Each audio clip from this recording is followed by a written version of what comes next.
नमस्कार, मी किरण आणि आपण पाहताय Mumbai reporter news. Mumbai reporter news मध्ये आपलं सर्वांचं स्वागत. पाहुयात बातमी सविस्तरपणे. फर्ग्युसन महाविद्यालय येथे सुरू असलेल्या पुस्तक महोत्सवात उपसभापती डॉक्टर नीलम गोरे यांनी भेट देऊन मनोविकास प्रकाशन निर्मित आणि श्रीमंत माने लिखित आणीबाणीचे नायक आणि खलनायक या पुस्तकाचं प्रकाशन केलंय.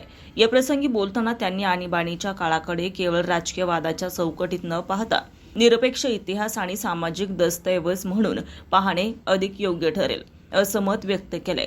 कार्यक्रमाला ज्येष्ठ पत्रकार विजय बाविस्कर, लेखक श्रीमंत माने, मनोविकास प्रकाशनाचे अरविंद पाटकर आणि सकाळ प्रकाशनाचे माधव गोखले यांच्यासारखे मान्यवर उपस्थित होते. यावेळी बोलताना डॉक्टर गोरे म्हणाले की विधान परिषदेमध्ये आणीबाणीच्या काळात कारावास भोगलेल्या व्यक्तींना अनुदान द्यावे की नाही याबाबत झालेल्या चर्चेची आपण स्वतः साक्षीदार आहोत. त्या काळात कायदा अस्तित्वात असताना आणि नंतर तो रद्द करतानाही आपण सभागृहात उपस्थित होतो. महाराष्ट्रात पुढील काळात आंदोलनांची पार्श्वभूमी असताना राज्य पातळीवर आणीबाणी सदृश्य कायदा लागू करण्याच्या चर्चाही झाल्या. त्यावेळी आपण त्याबाबत प्रश्न उपस्थित केल्याचं त्यांनी सांगितलं.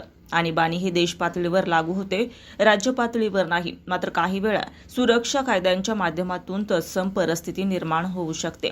या पुस्तकाच्या निमित्ताने आजच्या काळातील सुरक्षा कायदे, लोकशाही मूल्य आणि राजकारत्यांची जबाबदारी यावर सखोल चिंतन होणे आवश्यक असल्याचं त्यांनी नमूद केलंय.